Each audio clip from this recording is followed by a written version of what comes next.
तो शुरू करते हैं आज की इस वीडियो को। MS पेंट एक साधारण graphics drawing editor application software है जो विंडोज़ के OS संस्करण में पाया जाता है। आप किसी भी संस्करण जैसे window 7, window 10, window 11, window XP सभी में आप प्रयोग कर सकते हैं। MS पेंट एप्लीकेशन सॉफ्टवेयर को ओपन करेंगे। ओपन करने के बाद सबसे पहले MS पेंट सॉफ्टवेयर के मुख्य भागों के बारे में जान लेते हैं। MS पेंट में सबसे ऊपरी भाग को हम टाइटल बार कहते हैं। टाइटल बार के लेफ्ट साइड के कोने पर कुछ छोटे छोटे टूल्स दिखाई देते हैं जिन्हें हम क्विक एक्सेस टूल बार कहते हैं। टाइटल बार के राइट साइड के कोने पर 3 ऑप्शन होते हैं, मिनिमाइज, रिस्टोर डाउन और क्लोज। उससे नीचे वाली पट्टी को मेनू बार या रिबन कहते हैं जिसमें टैब पाए जाते हैं। MS पेंट में 2 टैब होते हैं, होम टैब और व्यू टैब। होम टैब के लेफ़्ट साइड के कोने पर फाइल के सभी ऑप्शन पाए जाते हैं। उससे नीचे वाली पट्टी को टूल्स बार कहते हैं जिसमें सभी टूल्स पाए जाते हैं। टूल्स बार के नीचे जो वाइट कलर का पेज दिखाई दे रहा है इसे हम ड्राइंग एरिया कहते हैं। ड्राइंग एरिया के राइट साइड में वर्टिकल स्क्रॉल बार होती है जिससे हम पेज को अप डाउन कर सकते हैं। ड्राइंग एरिया के बॉटम पर हॉरिजॉन्टल स्क्रॉल बार होती है जिससे हम पेज को लेफ़्ट राइट कर सकते हैं। उससे नीचे वाली पट्टी को हम स्टेटस बार कहते हैं जहां हमें जूमिंग का ऑप्शन। तो सबसे पहले हम सीखते हैं होम टैब के सभी ऑप्शन। होम टैब में 5 ग्रुप होते हैं, क्लिपबोर्ड, इमेज, टूल्स, शेप्स और कलर्स। होम टैब में सबसे पहले हमें सीखने को मिलेगा क्लिपबोर्ड। क्लिपबोर्ड में कट, कॉपी, पेस्ट। जब भी फ्रेंड्स हम किसी शेप्स को ड्रैग करते हैं तो साथ में एक सिलेक्शन आता है। इस सिलेक्शन के साथ कीबोर्ड में कंट्रोल प्लस प्रेस करने पर इसका फ़ॉन्ट साइज बढ़ा सकते हैं, कंट्रोल माइनस से इसका फ़ॉन्ट साइज कम कर सकते हैं। यदि हमें इस शेप्स को कॉपी पेस्ट करना है तो यहाँ से सिलेक्ट ऑप्शन पे क्लिक करेंगे। सबसे पहले इस ओवल को सिलेक्ट करेंगे। सिलेक्ट करने के बाद कॉपी पे क्लिक करेंगे और पेस्ट करेंगे। जैसे ही हम पेस्ट करते हैं तो हमारे सामने इस तरीके की प्रॉब्लम आती है। इस तरीके की प्रॉब्लम को सॉल्व करने के लिए सबसे पहले हमें सिलेक्ट ऑप्शन के पॉइंट पे क्लिक करना है, ट्रांसपेरेंट सिलेक्शन को ऑन कर देंगे तो ये प्रॉब्लम सॉल्व हो जाएगी। यदि हमें सेम आकृति और भी चाहिए तो बस पेस्ट करते जाएंगे। कॉपी एक बार और पेस्ट हम कई बार कर सकते हैं। अगला ऑप्शन आता है हमारा कट। यदि हमें किसी भी शेप से आकृति को कट करना होता है तो सबसे पहले जितना हमें कट करना है उतना सिलेक्ट करेंगे। सिलेक्ट करने के बाद कट पे क्लिक करेंगे और यहाँ से कट कर सकते हैं। कटे हुए भाग को यदि हमें पेस्ट करना है तो पेस्ट पे क्लिक करेंगे तो इस तरीके से हम पेस्ट करते जाएंगे। इसके जैसी सेम आकृति और भी चाहिए तो पेस्ट करते जाएंगे, सेम आकृति आ जाएंगी। अगला ऑप्शन है हमारा सिलेक्ट। तो सिलेक्ट में हमें सीखने को मिलेगा rectangle selection, free from selection, select all, inverse selection, delete और ट्रांसपेरेंट सिलेक्शन। तो सबसे पहले हम रेक्टेंगल सिलेक्शन के बारे में सीखते हैं। यहाँ से किसी भी शेप्स को जब भी हम ड्रैग करते हैं, ड्रैग करने के बाद यदि हमें इन्हें रेक्टेंगल सिलेक्शन में सिलेक्ट करना है तो इस पर क्लिक करेंगे और यहाँ से रेक्टेंगल सिलेक्शन सिलेक्ट करने के बाद इनको हम डिलीट भी कर सकते हैं।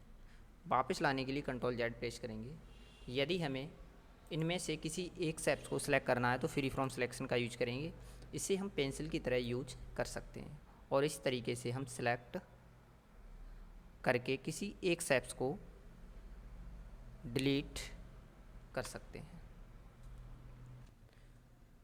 अगला ऑप्शन आता है हमारा सिलेक्ट ऑल।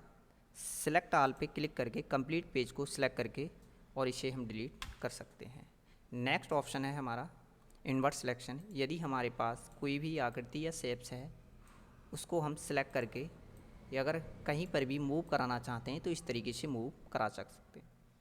यदि हमें बैकग्राउंड को भी मूव कराना है तो कलर टू में कोई कलर फिल कर लेंगे। कलर फिल करने के बाद सिलेक्ट ऑप्शन के पॉइंट पे क्लिक करेंगे और इन्वर्स सिलेक्शन को ऑन करेंगे तो यहाँ से हम पीछे के बैकग्राउंड को भी मूव करा सकते हैं।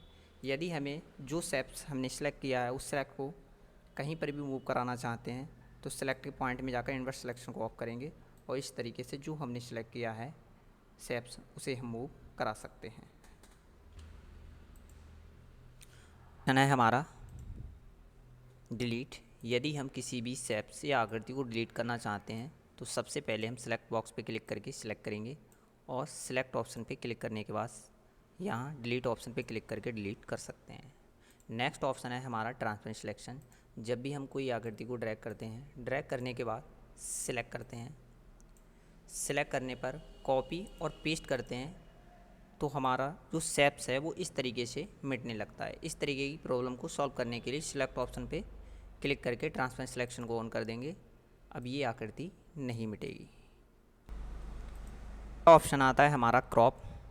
यदि हमें किसी भी शेप्स को क्रॉप करना है तो सबसे पहले उस शेप्स को सिलेक्ट करेंगे जितना भी हमें क्रॉप करना है, और क्रॉप ऑप्शन पे क्लिक करके उसे क्रॉप कर सकते हैं। अगला ऑप्शन आता है हमारा रिसाइज। रिसाइज में 3 ऑप्शन होते हैं, परसेंटेज, पिक्सल और स्क्यू डिग्री। सबसे पहले हम सीखने वाले हैं परसेंटेज। यदि हमें किसी भी शेप्स की परसेंटेज बढ़ानी है तो सबसे पहले हम उस शेप्स को सिलेक्ट करेंगे। सिलेक्ट करने के बाद रिसाइज ऑप्शन पे क्लिक करके परसेंटेज पे क्लिक करके अगर यदि हमें उसका फ़ॉन्ट साइज़ हॉरिजॉन्टल या वर्टिकल में बढ़ाना है, हॉरिजॉन्टल में बढ़ाना है तो यहाँ से हॉरिजॉन्टल पे क्लिक करके अभी 100 है, हम 200 करते हैं और यहाँ से ओके करने पर उसकी परसेंटेज बढ़ा सकते हैं। अगला ऑप्शन आता है हमारा पिक्सल। यदि हमें ड्राइंग एरिया का साइज़ कम या ज़्यादा करना है तो पिक्सल पे क्लिक करेंगे, मेंटेन एक्सेप्ट रेशियो से सही का टिक हटाएंगे। यहाँ हॉरिजॉन्टल साइज़ जो भी हम रखना चाहते हैं उस साइज़ को यहाँ पर टाइप करेंगे।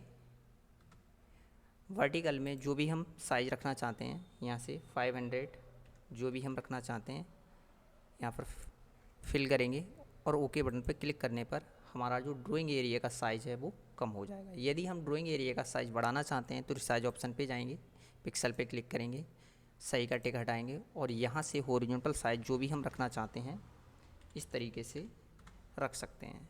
यदि हम वर्टिकल में भी फ़ॉन्ट साइज़ बढ़ाना चाहते हैं जितना भी तो यहाँ पर बढ़ा सकते हैं।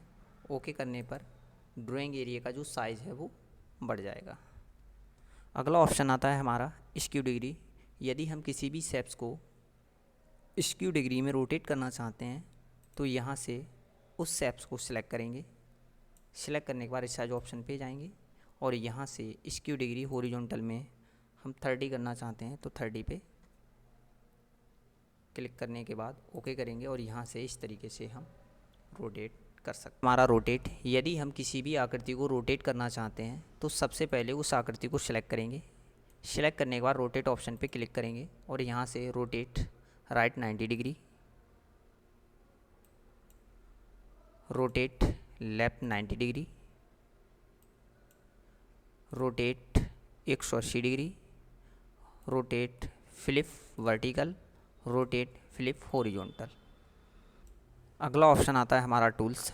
टूल्स में सबसे पहले हम सीखेंगे पेंसिल के बारे में। जैसे ही हम पेंसिल पे माउस क्लिक करते हैं यहाँ से पेंसिल के माध्यम से जो भी हम आकृति या टेक्स्ट लिखना चाहते हैं तो इस तरीके से हम उस टेक्स्ट को लिख सकते हैं।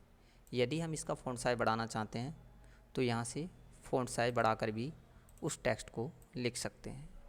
जिस कलर में हम लिखना चाहते हैं उस कलर को सिलेक्ट करेंगे और यहाँ से उसी कलर में हम टेक्स्ट लिख सकते हैं। अगला ऑप्शन आता है फिल विद द कलर। यदि हम किसी भी आकृति में कोई भी कलर फिल करना चाहते हैं तो यहाँ से कलर पैलेट से सबसे पहले हम कलर को फिल करेंगे कलर 1 में और fill with the colour bucket से किसी भी शेप्स में हम कलर फिल कर सकते हैं।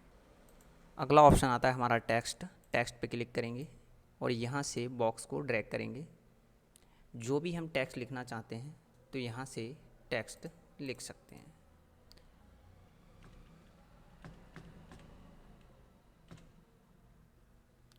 टेक्स्ट लिखने के बाद सबसे पहले हम सिलेक्ट करेंगे। सिलेक्ट करने के बाद यदि हमें इसका फ़ॉन्ट साइज़ कम ज़्यादा करना है तो यहाँ से फ़ॉन्ट साइज़ कम कर सकते हैं। यदि फ़ॉन्ट साइज़ हम बढ़ाना चाहते हैं तो लिखकर भी यहाँ से बढ़ा सकते हैं। अगला ऑप्शन आता है हमारा इसमें लैंग्वेज का। यदि हम किस टेक्स्ट की लैंग्वेज चेंज करना चाहते हैं तो यहाँ से हम लैंग्वेज को चेंज कर सकते हैं।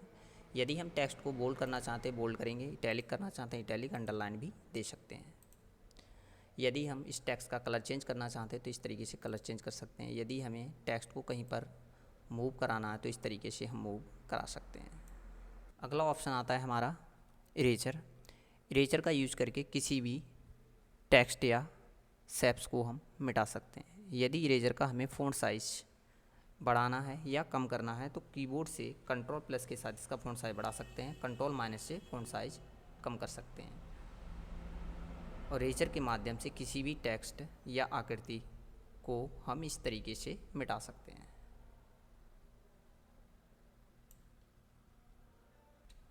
अगला ऑप्शन आता है हमारा पिक कलर। यदि हमें किसी भी शेप से आकृति में कलर फिल करना है तो कोई भी कलर हम जब भी एडिट करते हैं, एडिट करने के बाद उस कलर को हम फिल कर सकते हैं। फिल करने के लिए बकेट का यूज करते हैं। यदि यही हमें सेम कलर फिल करना है तो पिक कलर का यूज करके यहाँ से उठाकर कलर भर सकते हैं, जिसमें भी चाहें, जो भी कलर भरना चाहें भर सकते हैं। अगला ऑप्शन आता है हमारा जूमिंग का। यदि हम किसी भी टेक्स्ट या आकृति को जूम करके देखना चाहते हैं तो इस तरीके से जूम इन और जूम आउट कर सकते हैं। अगला ऑप्शन आता है हमारा ब्रश। यहाँ से किसी भी ब्रश का यूज़ करने के लिए सबसे पहले उसका फ़ॉन्ट साइज कंट्रोल प्लस से बढ़ा सकते हैं और जो भी हमें कलर यूज करना है यहाँ से कलर यूज कर सकते हैं। ढेर सारे ब्रश दिए हुए हैं, किसी भी ब्रश को हम यूज कर सकते हैं। अगला ऑप्शन आता है हमारा शेप्स का। यहाँ से ढेर सारे शेप्स दिए हुए हैं, जिस भी आकृति को हम ड्रैग करना चाहते हैं तो उस आकृति को क्लिक करेंगे और यहाँ ड्राइंग एरिया पर उस आकृति को ड्रैग कर सकते हैं। अगला ऑप्शन आता है हमारा शेप्स का।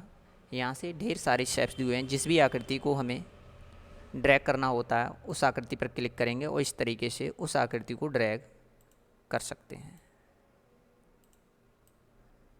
अगला ऑप्शन आता है हमारा आउटलाइन। यदि हम किसी भी शेप्स को जब भी हम ड्रैग करते हैं तो इस तरीके की एक आउटलाइन आती है। उस आउटलाइन को अगर यदि हम हटाना चाहते हैं तो नो आउटलाइन करेंगे, सॉलिड रखना चाहते हैं सॉलिड पे क्लिक करेंगे, क्रेयॉन कर सकते हैं, फेल्ट टिप कर सकते हैं, ऑयल कर सकते हैं, नेचुरल पेंसिल कर सकते हैं और वाटर कलर कर सकते हैं। अगला ऑप्शन आता है फिल। यदि हम किसी भी शेप्स में कोई भी कलर फिल करना चाहते हैं तो फिल ऑप्शन में जाएंगे, यहाँ से नो फिल कर सकते हैं, सॉलिड फिल कर सकते हैं, क्रेयॉन कर सकते हैं, फेल्ट टिप कर सकते हैं, ऑयल कर सकते हैं, नेचुरल पेंसिल। यदि हमें नेचुरल पेंसिल या वाटर कलर फिल करना है तो इस पर क्लिक करेंगे और यहाँ से किसी भी कलर को सिलेक्ट करेंगे और बकेट के माध्यम से उसमें हम वाटर कलर फिल कर सकते हैं। अगला ऑप्शन आता है हमारा साइज का। यदि हम किसी भी शेप्स का साइज कम ज़्यादा करना चाहते हैं तो इस तरीके से फ़ॉन्ट साइज बढ़ा सकते हैं और कम कर सकते हैं। अगला ऑप्शन आता है हमारा कलर का। दो कलर दिए हैं, कलर 1 कलर 2। कलर 1 हमारा फोरग्राउंड कलर होता है, कलर 2 हमारा बैकग्राउंड कलर होता है। अगला ऑप्शन आता है हमारा कलर में कलर पैलेट्स। यहाँ पर ढेर सारे कलर दिए हुए हैं, कलर पैलेट्स में किसी को भी हम यूज कर सकते हैं। अगला ऑप्शन है हमारा एडिट कलर। एडिट कलर पे क्लिक करके किसी भी कलर को हम एडिट कर सकते हैं। एडिट करने के लिए एरो से अप डाउन करेंगे और इस तरीके से कोई भी कलर को हम एडिट कर सकते हैं। यहाँ शो के करेंगे, कलर हमारा एडिट हो जाएगा और यहाँ से कोई भी आकृति हम जब ड्रैग करेंगे तो उसी कलर में हम ड्रैग कर सकते हैं। नेक्स्ट टैब है हमारा व्यू टैब। व्यू टैब में 3 ग्रुप होते हैं, जूम, शो और हाइड और डिस्प्ले। सबसे पहले हम जूम के ऑप्शन सीखते हैं। तो यहाँ से जब भी हम कोई आकृति को ड्रैग करते हैं और उसको हम जूम करके देखना चाहते हैं तो व्यू टैब में जाएंगे और यहाँ से जूम इन करके देख सकते हैं और जूम आउट करके भी देख सकते हैं। यदि हमें जूम इन करना है उसे फिर से 100 करना है तो 100 पे क्लिक करेंगे तो 100 हो जाएगा। अगला ऑप्शन आता है हमारा रूलर। यदि हमें रूलर का यूज करना है तो रूलर पे क्लिक करेंगे, यहाँ से रूलर का यूज कर सकते हैं। अगला ऑप्शन है गाइडलाइंस। यदि हम गाइडलाइंस का यूज करना चाहते हैं तो ड्राइंग एरिया पर गाइडलाइंस का यूज कर सकते हैं। अगला ऑप्शन आता है हमारा स्टेटस बार। यदि हम स्टेटस बार को शो कराना चाहते हैं तो यहाँ से स्टेटस बार को शो करा सकते हैं। यदि हमें ड्राइंग एरिया पर गाइडलाइंस नहीं रखनी है तो सही का टिक हटा देंगे, रूलर्स नहीं रखना है तो सही का टिक हटा देंगे। अगला ऑप्शन आता है हमारा डिस्प्ले। डिस्प्ले में फुल स्क्रीन। यदि हम अपनी ड्राइंग एरिया तो इस पर क्लिक करके ड्राइंग एरिया को फुल स्क्रीन कर सकते हैं। अगला ऑप्शन आता है हमारा थंबनेल। थंबनेल हमारा हाइड है। यदि हम इसे शो कराना चाहते हैं तो सबसे पहले जूम इन पे क्लिक करेंगे तो ये शो हो जाएगा। अगर थंबनेल में हम किसी भी आकृति को देखना चाहते हैं तो होम टैब में जाकर आकृति को सिलेक्ट करेंगे और यहाँ व्यू टैब पे क्लिक करके थंबनेल पे क्लिक करेंगे और यहाँ से उस आकृति को इस तरीके से थंबनेल टाइप देख सकते हैं।